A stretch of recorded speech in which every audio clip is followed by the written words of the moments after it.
Assalamualaikum warahmatullahi wabarakatuh. Innal hamdalillah nahmaduhu wa nasta'inuhu wa nastaghfiruh wa na'udzu billahi min syururi anfusina wa min sayyiati a'malina may yahdihillahu fala mudilla lahu wa may yudlil fala hadiya lahu. Asyhadu an la ilaha illallah wa asyhadu anna Muhammadan abduhu wa rasuluh. Amma ba'du. Mari kita mulai pembelajaran pada pertemuan kali ini dengan bacaan basmalah dan doa belajar. Bismillahirrahmanirrahim. Raditu billahi rabba wa bil islami dina wa bi Muhammadin nabiyya wa rasulah. Rabbi zidni ilma warzuqni fahma. Amin ya rabbal alamin. Adik-adikku sekalian yang saya sayangi dan saya banggakan, alhamdulillah di pertemuan kali ini kita dapat mengikuti pembelajaran kembali ya, walaupun masih online. Sehingga sepatutnya kita selalu bersyukur akan nikmat Allah yang telah diberikan kepada kita. Nah, langsung saja pada pertemuan kali ini kita akan masih membahas seputar iman kepada kitabullah. Pada pertemuan sebelumnya kita sudah mempelajari mengenai pengertian iman kepada kitabullah, kemudian juga kita pelajari macam-macamnya, hubungan kitab Al-Quran dengan kitab lainnya, perbedaan kitab Al-Quran dengan yang lain, dan perbedaan mushaf dengan suhuf. Nah, pada kali ini kita akan membahas yaitu tentang pentingnya beriman kepada kitabullah.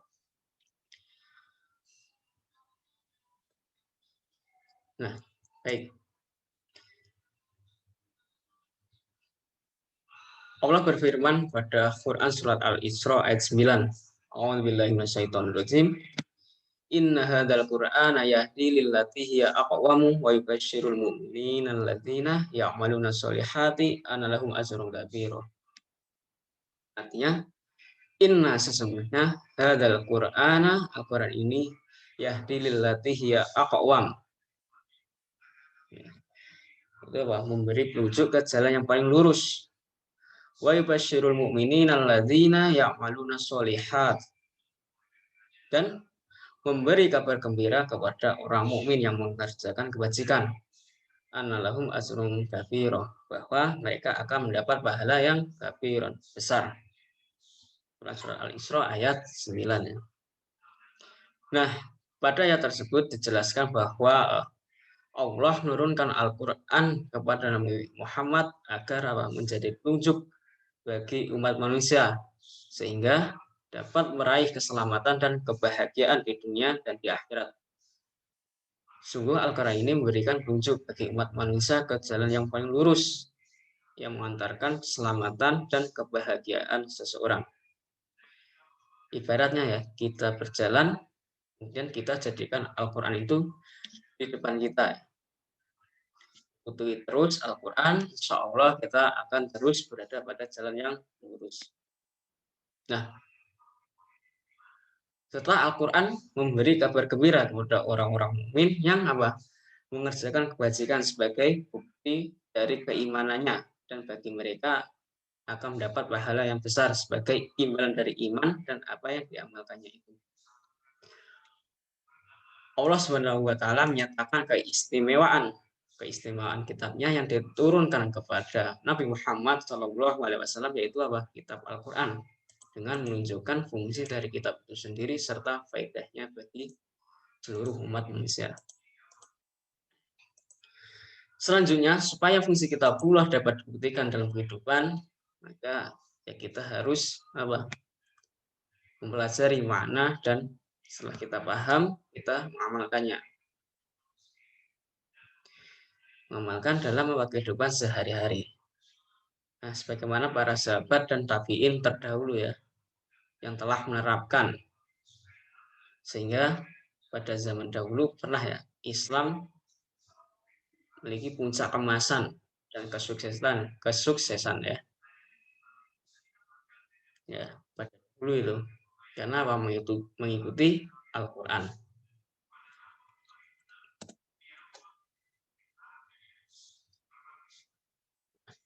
Berikut ini ada beberapa teladan dari para sahabat yang dapat dijadikan contoh. Bisa kalian baca sendiri ya nantinya. Untuk mempersingkat waktu kita lanjut saja. Kemudian kita akan mulai dari mengimani Al-Quran.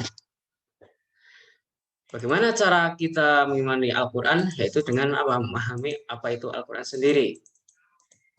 Kita akan belajar itu yang pertama pengertian Al-Quran. Al-Quran secara bahasa artinya yaitu bacaan atau yang dibaca. Sedangkan menurut istilah Al-Quran adalah wahyu Allah yang diturunkan kepada Nabi Muhammad melalui malaikat Jibril sebagai petunjuk bagi umat manusia. Dengan menggunakan bahasa Arab dan bacanya akan dinilai ibadah. Serta Al-Quran dijadikan pedoman hidup bagi manusia.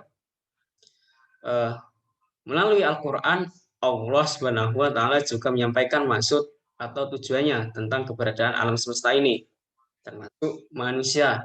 Ya. Apa itu manusia? Kenapa? Bagaimana? Dari mana hidup itu akan berakhir? Serta keberadaan makhluk yang lain. Tanpa memahami Al-Quran, kemauan Allah tidak mungkin diketahui oleh manusia. Nah, kemudian Allah mewahyukan Al-Quran ya pertama kali yaitu 5 ayat ya yang turun, yaitu Quran surat pada Quran surat Al-Alaq ayat 1 sampai 5 ya. Saat Nabi Muhammad berada di Gua Hiro, yaitu di Mekah pada tanggal 17 Ramadan. Diturunkan secara bertahap kurang lebih 2-3 tahun ya, tepatnya 22 tahun 2 bulan 22 hari. Sementara ayat terakhir adalah surat Al-Maidah ayat 3 di saat Rasulullah Shallallahu Alaihi Wasallam sedang menunaikan ibadah haji, yaitu wukuf di Arafah tanggal 9 Zulhijjah tahun 10 Hijriah. Nah, Al-Quran juga terdiri dari 30 juz, 114 surat dan 6.236 ayat yang terbagi menjadi ayat-ayat Makkiyah dan Madaniyah. Nah, kemudian terdapat nama-nama lain Al-Quran, yaitu seperti Al-Furqan yang artinya pembeda, Alkitab yang artinya yang dibuka, dan lain sebagainya. Nah, kemudian selanjutnya, tujuan pokok Al-Quran. Berdasarkan sejarah diturunkan Al-Quran, itu ada 3 tujuan pokoknya, yaitu akidah yang harus diimani oleh manusia yang dikenal dengan 6 rukun iman, termasuk iman kepada Allah dengan segala sifat-sifatnya, wahyu yang berkaitan dengannya antara lain kitab-kitab suci, malaikat dan para nabi serta hari akhir. Kemudian yang kedua yaitu syariat mengenai hukum-hukum yang harus diikuti manusia dalam hubungannya dengan Allah, sama manusia, dirinya, dan alam sekitar yang dikenal dengan 5 rukun Islam. Kemudian yang terakhir yaitu akhlak mengenai norma-norma agama. Akhlak dan sikap perilaku yang harus diikuti oleh manusia dalam lingkup pribadi dan bermasyarakat agar nantinya hidup manusia serasi, harmonis, damai, dan sejahtera yang diwujudkan dalam bentuk gotong royong, memegang teguh amanah, menegakkan kebenaran dan keadilan, jujur, serta bertanggung jawab. Nah, selanjutnya isi dan kandungan Al-Quran.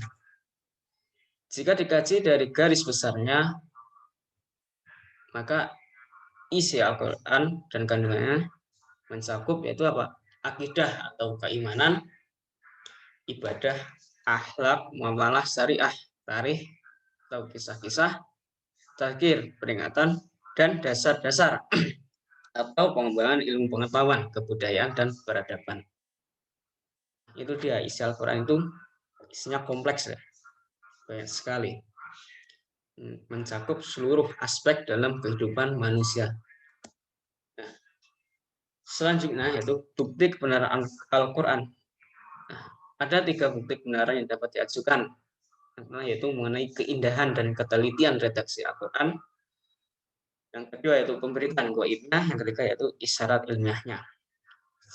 Secara rinci ya bisa kalian baca di buku PDF ya, buku paket.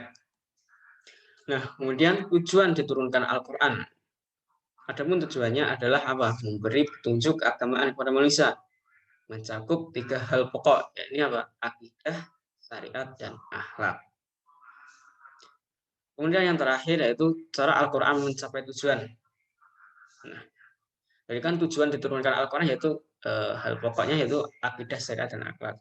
Kemudian bagaimana tujuan agar bisa terwujud ya? Hal tersebut bisa terwujud. Nah, berikut ini adalah cara Al-Quran untuk mencapai tujuannya. Yang pertama yaitu apa? Mengajak manusia memperhatikan alam semesta agar tumbuh kesadaran bahwa ada pencipta yang memberi bimbingan, sekaligus dengan mempelajarinya akan menemukan rahasia-rahasia yang dapat mempermudah hidupnya sehingga nyaman dan sukses. Kemudian yang kedua yaitu mengajak manusia untuk memperhatikan jati dirinya sehingga mengetahui sisi kelebihan dan kekurangannya dalam ikhtiar menata hidupnya yang sejalan dengan petunjuk Allah Subhanahu wa taala. Kemudian yang ketiga yaitu mengajak memperhatikan sejarah umat manusia agar dapat menarik pelajaran dari mereka, baik saat menorehkan tinta emas berdepan maupun saat runtuh dan tumbangnya peradaban mereka. Nah, itu saja pembelajaran pada pertemuan kali ini.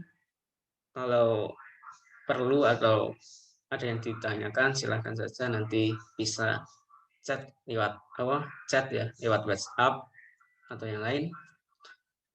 Mari kita akhiri dengan bacaan alhamdulillahirabbil alamin.